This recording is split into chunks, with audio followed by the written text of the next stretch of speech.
Hello, hello, hello, and welcome back. It's so great to be here again and talking about one of my favorite subjects, creativity, because we started that on Monday, and I want to continue it because I got to tell you something really cool that has happened. And excuse me. I love synchronicities in life, don't you? And something incredible happened this week that I thought this couldn't get any better. And it has to do with this subject. Hold on just a second. Um, so let's just refresh our memory about creativity. You can watch the replay, the recording that is there, because it's one of the most important things I think that we can discuss. It's connected to the creative force of life, and you can call that whatever you wish, and there are many names for it. There's God, there's source, there's universe, there's divine spirit, there's all kinds of names. Different countries, different cultures have different names, different belief systems, different religions. So it's not so much about the name, but what that beautiful energetic force of life is. And remember how I said how important it is and how interesting it is that we all have this creative ability within us, right? And excuse me a second. I don't know why, whenever I do this, I start going live and then my voice goes wacky. Doesn't do it any other time. It's so interesting. Oh, there's probably a meaning behind that, I'm sure. So anyway, here's the cool thing. Here's the synchronicity about this. And as you know, I shared a million times that one of my favorite topics is about creativity and how creative we all are. Well, on Tuesday, I get an email from a gentleman that I have been following for quite some time and has been kind of a mentor from afar, and I've met him a few times at a conference. His name is Mark Waldman, and I became aware of him through John Assaraf. Mark Waldman is a prolific writer of books, which is not his favorite thing to do, but he is a scientist and he's a brain researcher that he's been doing, 25, 30 years, and been teaching professor level, and he's known around the world for his work. Now, here's something. I knew that about him, and I have his books, and he's remarkable. He and his colleagues, he works with different people. Their books are amazing. But I didn't know this. He's an artist as well. So in this email, he had a kind of a webinar type info thing going. So I watched it, and it was fascinating. And that led to a program he's done combining the artistic mind, science, and everything around it, and the force of which it comes from and all that. I was blown away, and I was so excited because I am a geek about this stuff. I love learning more about the brain. And I love the combination of the artisan, the creative mind. Well, this is what I want to share with you, because I couldn't have gotten on here today with better information than what I found out, because I started taking the course and I saw the first couple hours, and there's so much more to it. Remember what I said, how we're all born with abilities, with this creative ability? In his research, now he's been researching this. Remember, he's a brain researcher and he's an artist. He researched this for a good couple years, and this is what he found out. Well, we know that there are like 5 major neural networks in the brain. And he says, guess which one is the biggest and is already developed in the womb? You'll never guess. Yes, it's our creative and imaginative part of the neural network of our brain.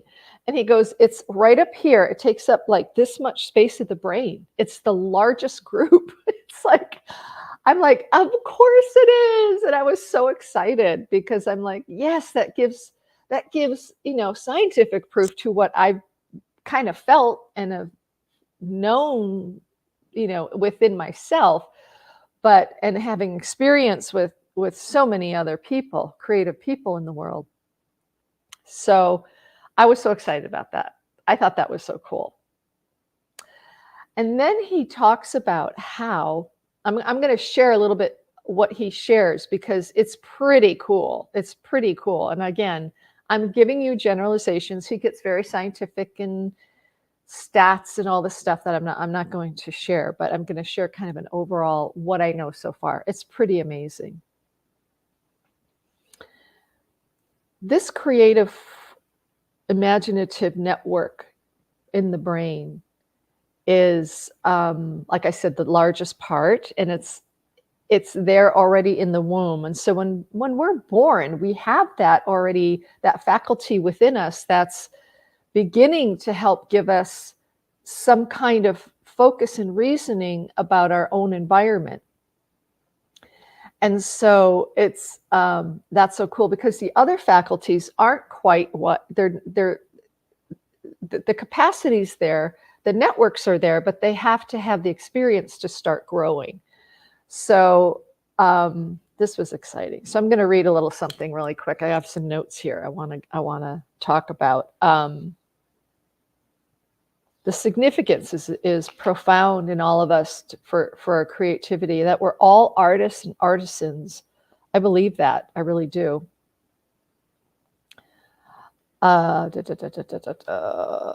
His co-worker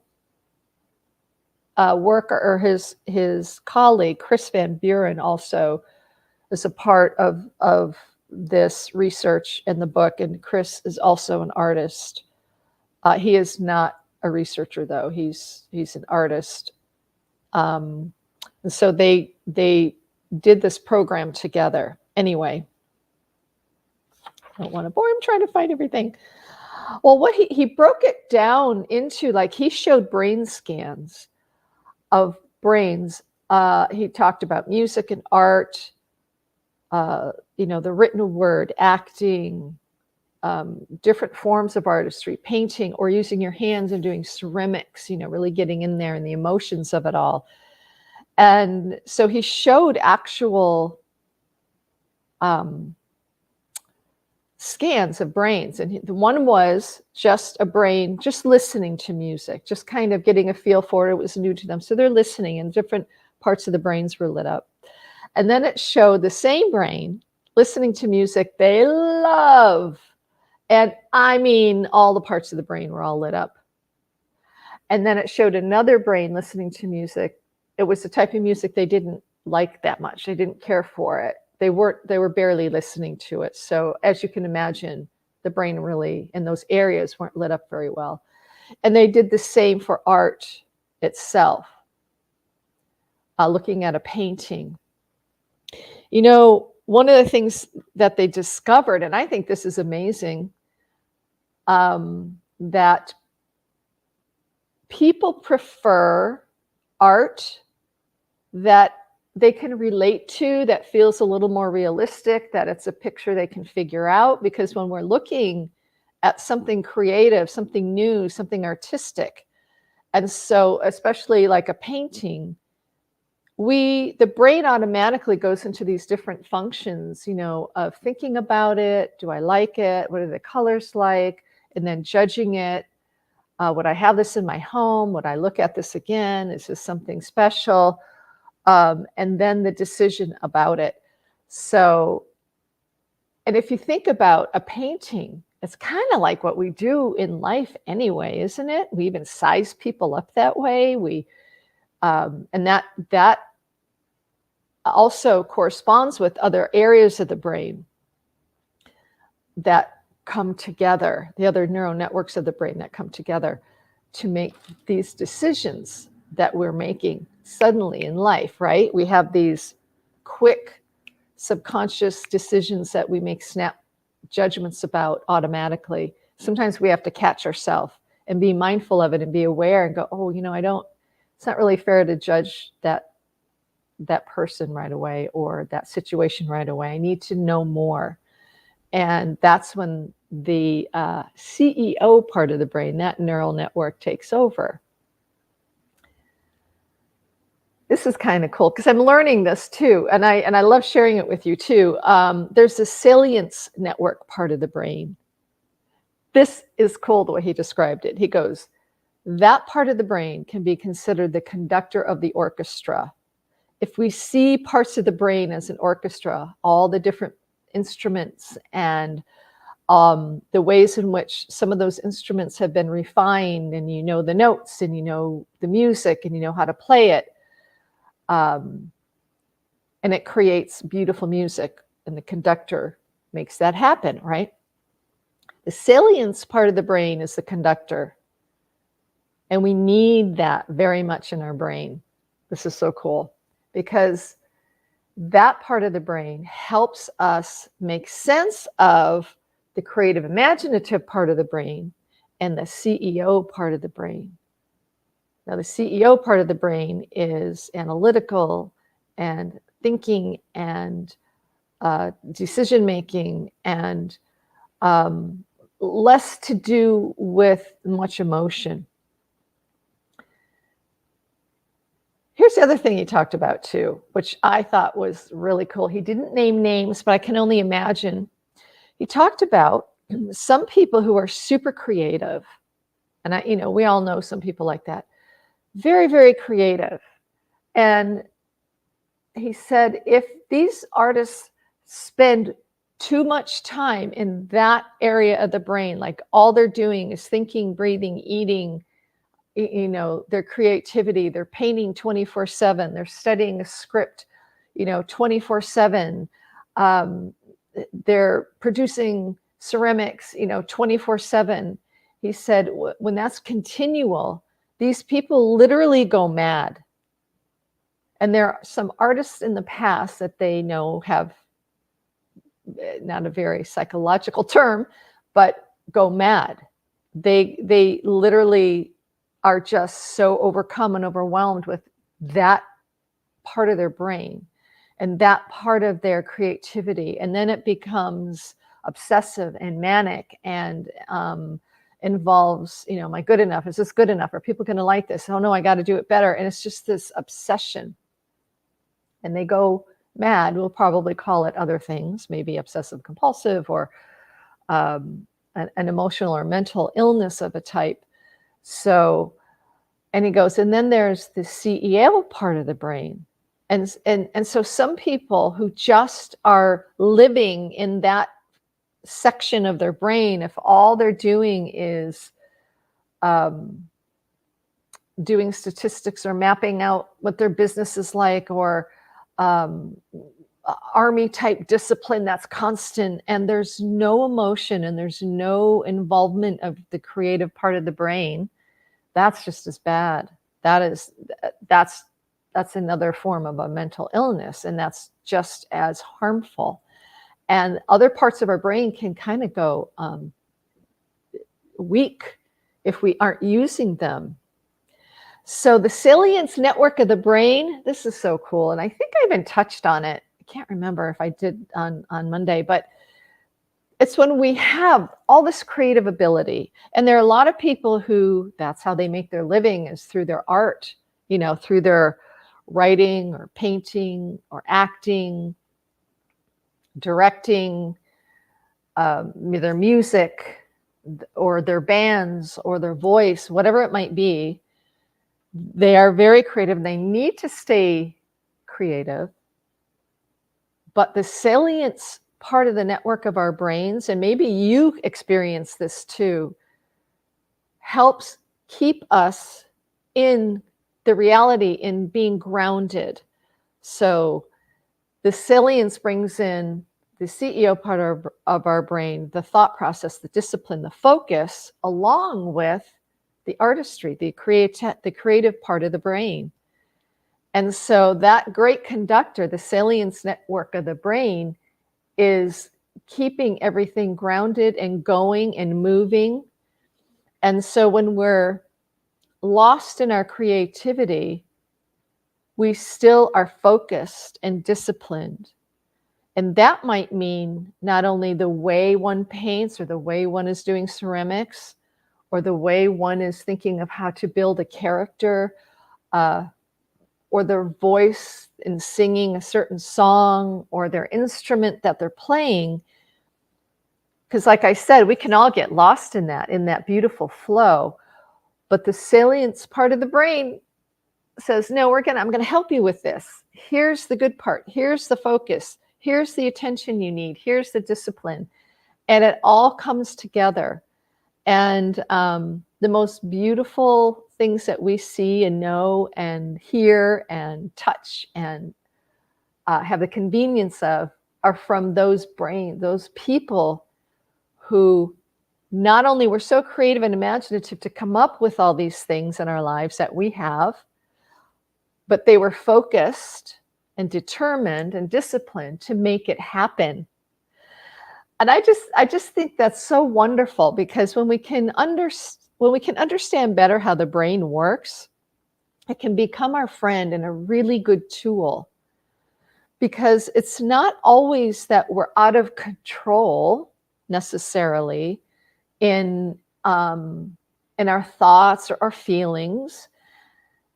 It's that we can be mindful of them and go, oh, I think I do have a little more control over this in this moment than I feel that I do.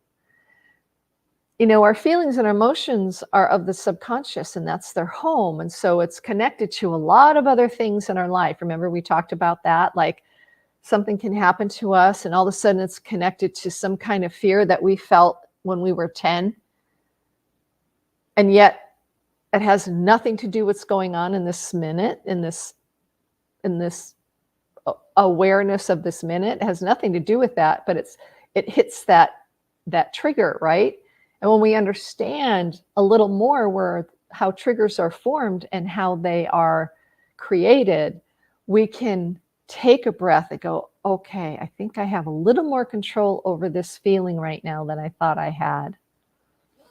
Now, some people do need extra help. They do need that counseling or therapy, because for them, it feels uncontrollable and they just need a little more help in gaining the control and understanding. So that can be done with therapy. It can be done with maybe some types of medication, whatever it is that they need, because I do understand PTSD is very serious for a lot of people. I get it. I really do. And I think but understanding the process of a trigger, I think, is half the battle. Instead of just feeling overwhelmed and you can't control it and you don't know what's happening, you don't know where it's coming from, we go, oh, it's coming from that part of my brain, thinking it's keeping me safe from something that happened when I was 10. And here I am, 45. I'm not 45, a little bit older than 45. But you can say whatever age you are, but that's not happening now. Oh, I see. That little incident triggered that in me because the primitive part of the brain is trying to keep me safe. Remember, we talked about all that. Okay, so what does this have to do with creativity? The beautiful part of those of us who might have struggled with anxiety or depression, or maybe a different type of a mental illness or situational upset or situational depression,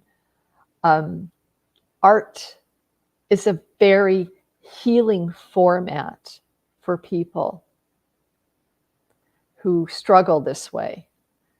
And I can attest to that. I can attest to that. And I'll give you an example. But it's beautiful when we engage that imaginative, creative part of our brain and focus it with an intention of creating something that you can put on paper. Mark, and I think I mentioned Mark before about this, like Mark Waldman, about taking what's negative in us and putting it on a board or paper and putting that board across the room and like, that belongs over there, not in me. And so the same can be said for art, like draw out your feel or color or paint, whatever it is. And you don't even have to be good at it. You don't have to be this fantastic artist. You can draw or color or paint symbolically what you're feeling, maybe all black or dark colors or a monster or something, whatever you might be feeling, or what fear looks like to you or represents. And so that artistry part of us is so not only beautiful in gifting and giving, but it's also a source of healing and recovery. And I think that is beautiful. The great divine, the spirit, whatever you want to call God or whatever. I think God is just a tiny little box. I don't like that very much because it anyway, the creative force of life that is within us, and we are part of that DNA. We are created in that beautiful energy and image with the best aspects of it. Knows what heals us, knows what helps us, knows, we're on this planet for a reason, for a purpose. And we're all here figuring out, okay, what's my purpose? What can I do? What can I do? It can even be a daily purpose, a goal setting of just what you get done today, or it could be your career, or it could be your whole life of something you want to accomplish. Our purpose comes in different shapes and sizes and abilities. And oftentimes we use our imagination and that creative part of us to make that happen, that which we want to bring forward in our life. So if you're not necessarily an artist, let's say you're not painting or drawing or whatever, it may come out in architecture. It may come out in numbers. You might, like I said, you can be a magnificent creative accountant, and you can marry the two really, really well. And yet some people are accountants and are meant to be an artist. And so they feel a little miserable. They feel a little lost in what they're doing. They could be really good at it, but the creative part of them that's begging to be seen and manifested in them is gnawing at them, and they're not quite figuring out that that's what's happening. And so they feel depressed in their work. They're not sure why they do what they do. Again, even though they might be brilliant at it, they need a creative outlet. We all need a creative outlet. Truly, it is very healing. Let me tell you this story that I had. In 1994, I was, married, my children were young, and I lived in California, as you know, and Southern California, LA area. And there was a massive earthquake. It was called the Northridge earthquake. And it happened in the middle of the night. And it was so, for me personally, it was so traumatizing. I can't even tell you. I don't like earthquakes. And I've been in other ones that were more manageable, and little rumbles here and there, and some kind of shaky, but you get through it. This one was massive. And I was terrified. And happening in the middle of the night, the power went out, as you can imagine. All I wanted to do was get to my children and are they okay? What's happening? And it's like every time I try to get out of bed, like another shake would pull me back in. And I was just yelling at my then husband going, do something, we got to do, the kids,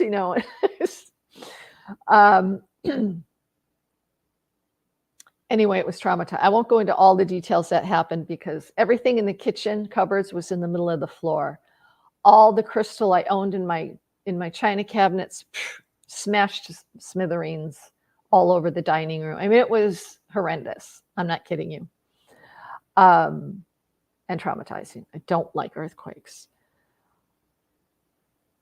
So everybody was fine. The children were fine. They were shaken up, but they were fine. No one was hurt. So that was the excellent part. Here's a little side note. The two youngest at the time, they were in, I think, first and third grade. Is that right? Something like that. Something to that effect. They were young. They were in grade school.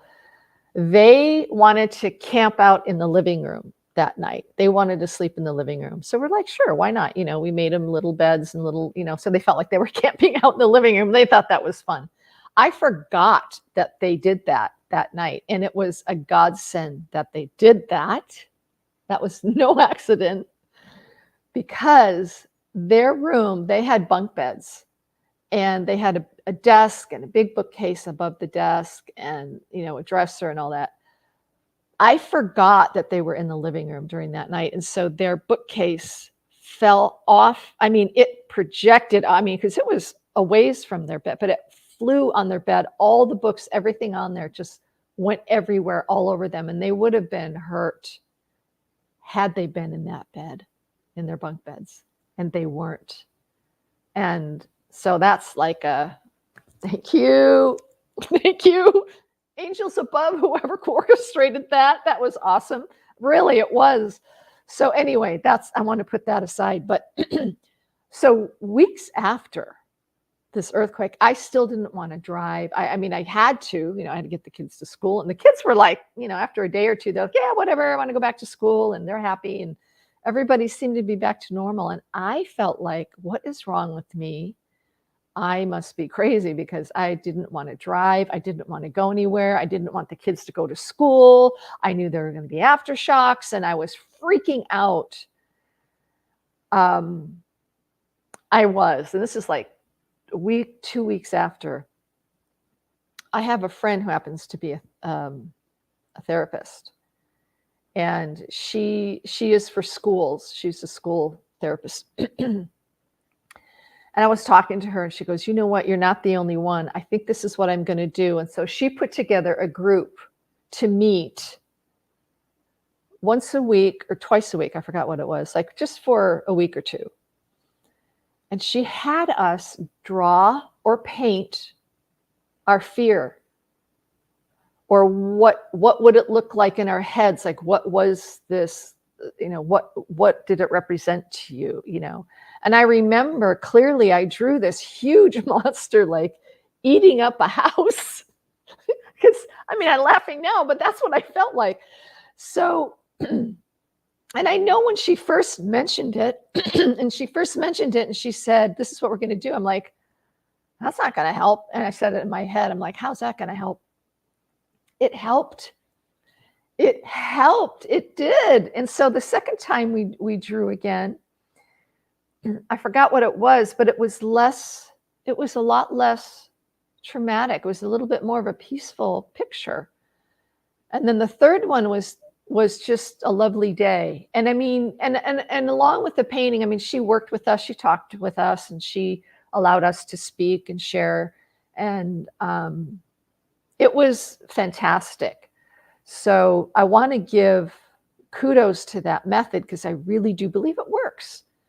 If ever you're stressed, maybe not even traumatized from an earthquake, but if you're stressed, just get a pad of paper and a pen or pencil, or if you have crayons around you or whatever, and just pick colors and scribble or draw or do whatever you want, because it's going to be a release, and it's going to be helpful. Because just like Mark Waldman has taught thousands and thousands of people, get it out on paper.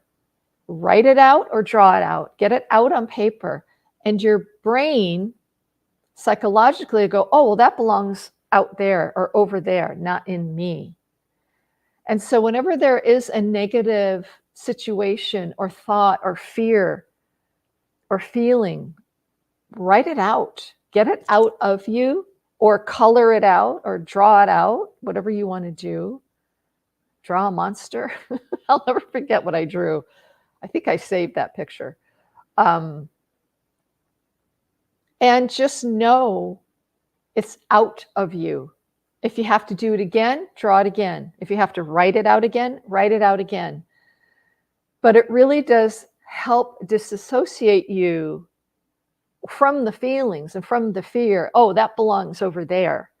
And when they come up again, you'll be aware of it and you'll feel it. You can either draw and write it out or draw it out again, or just look across the room. Let's say you have it hung up somewhere. It's in the corner of a room. You go, oh, yeah, you belong over there. I already did this. You're over there. And it really is a release and a relief. And it's a beautiful way, a creative way, and a special way to release ourselves of trauma or of a negative situation or negative thoughts. And it works. It really works. Again, the caveat, though, is if someone's severely suffering from PTSD, they do need extra help. They do need that counselor or therapist for extra help. And maybe, again, medication, maybe not. I don't know. It depends on the person. So that is so terrific. Watching, just even listening to Mark, as little as I did, pardon me again, for as little as I did for those couple hours, I can't wait. I think there's like 8 or 10 hours of more of the, I'm a brain geek, so sorry about that. But it does help us when we understand how our brain operates, as we understand how we humans operate as human beings. It's so helpful. It really, really is. And so allow yourself to be creative. Allow yourself to be imaginative. You know, they even say it helps to daydream. You know, how many of us were in school looking out the window? I was one of those kids. And I think every report card was, she daydreams too much. It's like I'd look out the window and wish I was somewhere else in school. But daydreaming is an important part of a healthy brain. Even if you sit for a minute and it's even a type of a meditation, you know, you're not closing your eyes necessarily, or maybe you do, but it's just allowing yourself, allowing your mind to pretend. You know, our imagination is a tool to create things. It's not just about pretend. Our imagination is beautiful, because from our imagination comes the manifestation of all things that have been created, you know, of all things that have been imagined. It's remarkable. And again, like I said on Monday, think of every single thing, everything in your room right now. Someone thought of it. Someone imagined that. And someone got focused, that salience network brought in the focus in the CEO part of the brain and got disciplined and go, I'm going to do this. I'm going to create that lamp out of electricity. I'm going to, you know, Thomas Edison and the light bulb.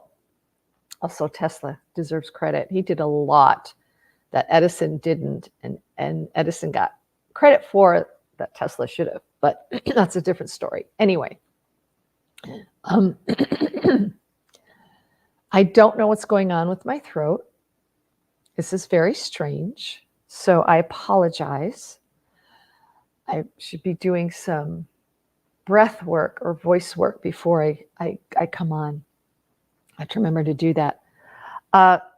Think of, like, I'm looking at the end tables with the drawers. I'm looking at my beautiful lamps, someone designed. So like I said, it's not just the first created thing. It's not just like we came from sitting on stools to beautiful ornate chairs, because someone came across their imagination and went, well, let's make this more beautiful, or let's make this bigger, or let's make the fabric softer or brighter. Let's add color.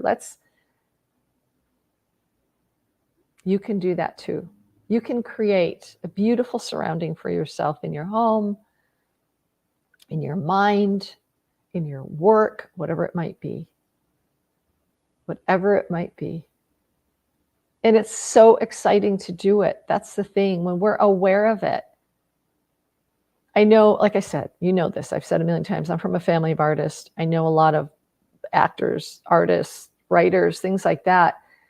And to them, it's like, oh, that's just what I do. It's just my job, or I just like it, or, they take it for granted within themselves because it's so prominent within them. And they don't realize the gift that they're giving to all of us, right? Like I said, when we go see a movie, we get all engrossed in the story in the movie, and we're moved to emotions. It might be a rom-com, or it might be a sci-fi movie, whatever it is. We get all involved in it, and we forget that these are human beings using their talents and abilities to act out what we're seeing.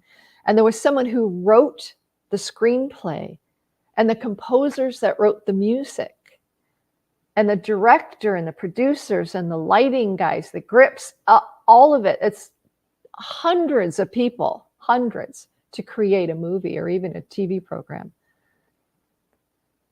And the purpose is that they are so good at it that they create this piece of work that we get so involved in and so caught up in the story that we are not even thinking about them, right? I mean, that's the good side. That's what they want. That's what anybody will want you who's involved in producing a movie or a program or theater. They don't want you to think about the person, but I'm asking you to. I'm asking you, after you enjoy a good movie or a program or whatever, a theater, a play, think about the people involved.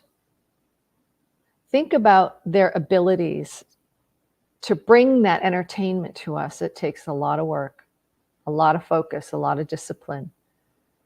And you begin to, well, different things can happen. Our creativity and imagination can begin to go, oh, wow, look what they did. They accomplished that. Look what, oh, wow. Maybe I can come up with something. Maybe me thinking I can't be a writer is silly. Maybe I can be a writer. Maybe I can produce a beautiful painting. It might take work. It's going to take practice. Maybe I can play the guitar or the bass or the violin or the French horn. I love the French horn. Or the harp or the whatever, because you can. You really, really, really, really can. If that desire is within you, it's within you for a reason. What holds us back is our fear, our automatic fear, again, that primitive part of the brain, which is interesting. It's part of the brain because we think of the brain as being active and thinking and analytical and producing and all that. But the primitive parts, why it's called primitive, all it does is want to keep you safe. So your fears, it's going to go, oh, you don't want to try that. You might fail. Oh, don't even lift up that paintbrush. It's going to be awful. Mark talks about this, and he talked about it in the beginning of the program. He goes, there is a center in our brain, and even in the creative part of the brain that goes, I don't know, that doesn't look too good. Might not want to finish it. Then the other part that goes, what? Are you kidding me? I love this. I'm going to do it. I'm going to go for it. We need to listen to that part, right? We really do. We need to listen to the encouraging part of our brain. And also, if we can't find it within ourselves because we've been that programmed to listen to the negative, start building that up like a muscle. Start telling yourself, I can do this. I can try this at least. What's the worst that can happen? I can take a 6-week watercolor art class. What's the worst that's going to happen? I might learn something, right? What's the worst of me taking a guitar lesson or two? What's the worst that can happen? Just what is the worst? And it never is going to happen. The worst is never going to happen because you're going to learn something. And you're going to feel good about it. And everything in the beginning takes practice. Everything, unless you're Mozart and you're 7 years old and you create your first symphony, which blows my mind. But I mean, it's incredible. There are those people, few and far between, but they are among us who are just prodigies right off the bat. And it's a blessing to them, a blessing and a curse, I think it must be to them, but also we're fortunate to be the recipients of it. So it's pretty amazing. So I just really want to encourage you to be creative and use your imagination. Don't poo-poo it. Encourage it in children. If you have grandchildren or nieces and nephews or neighborhood children or your own children, Mark talks about that. He says to develop such a healthy brain, you've got to have a good creative and imaginative network within the brain. It helps with problem solving in life. I think I mentioned that on Monday, being a good problem solver, coming up with different alternative ways of fixing a problem. I've had to do that with plumbing. I've had to do that with a door that was broken. You just have to come up with something until the professional comes along to fix it. But you gotta, sometimes we just have to come up with alternative ways of solving a problem. So we use our creative part of that brain, that network part of the brain. So I just wanted to share that with you because I was very excited about it. I was like, how more perfect could that be than to get Mark's email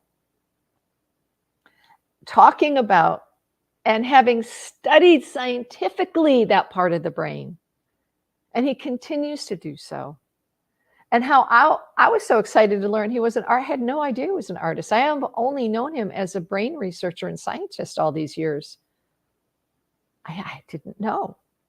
So what a fascinating way to bring together the science and the creative part of us. I think it's a beautiful thing. And again, I want to reiterate that I believe that creative part of us is our spiritual DNA. It's there for a reason. And it's the biggest part of the brain. Isn't that something else? I think that's so cool. So I know I'm geeking out. I got to stop. But I want to think about Monday what to talk about. And I was going to go into relationships. I think I will do relationships. But another part that I think is very important to talk about is gratitude and appreciation. And those are buzzwords, and we say them often, being thankful, being grateful, appreciating, and beautiful, beautiful words. But I want to dive in a little more to the meanings and also the part of us that can actually feel the gratitude and feel the appreciation. So we'll do that maybe in a couple of weeks. But Monday we'll start with relationships. And I want to go deep in that because I really want to dissect aspects of relationships, because relationships means people, and people mean individuals, and individuals mean our own stuff, right? And what we bring into a relationship, how we attract certain people in our lives, or why we attract certain people in our lives. And we're like, I'm done with that. Why does this keep happening? So we'll talk about all that. We'll talk about mental illness and disorders. I think those are very important to talk about and have some understanding of them. Because I think in this day and age, it's like Dr. Ramani talks about how we are just producing narcissists by the hundreds in our society and with the social media the way it is. And I'll break that down. She's remarkable. I think I mentioned her, Dr. Ramani. She's an expert on narcissistic personality disorder. She's been studying it for, I think she's 30, going on 30 years. She's known around the world for it. And her videos on YouTube are amazing. I would say, look her up if you have any inkling into, I think I'm struggling with this, or my partner, or neighbor, or whatever. And you can just learn more about it and understand it better. I'm going to give you an overview, but she's remarkable. Okay, so I'm going to end it there. And I thank you for your time and attention. And I hope this wasn't too geeked out, but I'm so happy that happened. I'm so happy that Mark Waldman sent me that email in the middle of the week that had to do with what we're talking about and adding a scientific view of it. And I'll share more as I learn more as I go through this program. So if it seems appropriate. Okay. I hope you have a great day. And remember how amazing you are. And I just showed you proved to you another reason you're amazing, because you're creative and imaginative powers.